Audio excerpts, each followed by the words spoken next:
Je m'appelle Marc de Montalembert. J'ai présidé cette fondation pendant de nombreuses années et actuellement j'y suis toujours. Plus particulièrement, je suis trésorier de cette fondation, mais l'essentiel de mon activité tourne pour le CEDIAS Musée Social, tourne sur la revue Vie Sociale que je dirige et qui comporte 4 numéros chaque année que vous pouvez trouver également sur Kern.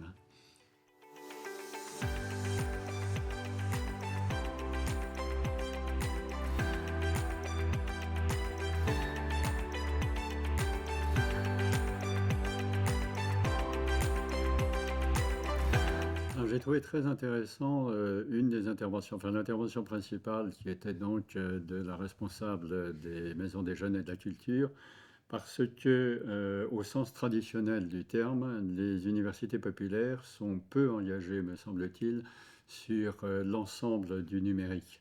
Elles sont un petit peu engagées, par exemple, sur des conférences à distance, sur des éléments de communication comme ça, mais globalement, découvrir véritablement les utilisations possibles de l'intelligence artificielle, la façon dont tout ceci peut se mêler, dont on peut atteindre de nouveaux publics, dont on peut perdre en même temps certains publics qui actuellement sont dans ces universités populaires.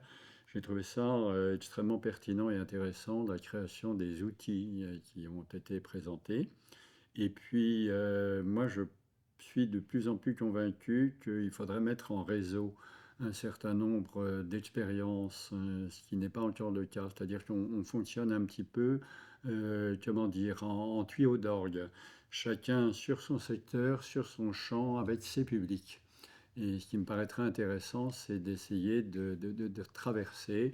Les universités populaires, c'est plutôt maintenant effectivement le cadre général de l'éducation populaire, mais il y a des acteurs historiques qui ne connaissent pas les UP ne connaissent pas certains des acteurs, etc. Donc il faudrait mélanger un petit peu tout ça.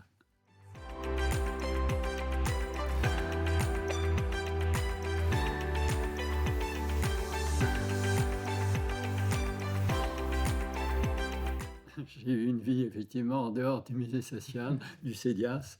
Euh, j'ai enseigné pendant plus de 40 ans à l'université. Je suis spécialiste des politiques sociales. Je suis sociologue, sociologie politique. Et j'ai enseigné pendant plus de 40 ans la protection sociale. D'abord à l'UPEC, c'est l'université Paris-Est-Créteil. Et puis ensuite à l'université Paris-Lumière où j'ai terminé ma carrière, notamment en tant que président du comité d'éthique et d'intégrité scientifique. Et puis sinon, je suis multi-appartenant à un certain nombre d'associations, tout particulièrement dans deux champs, celui du handicap et celui de la défense des droits de l'homme ou des droits humains, comme on dit habituellement. Merci beaucoup, Marc.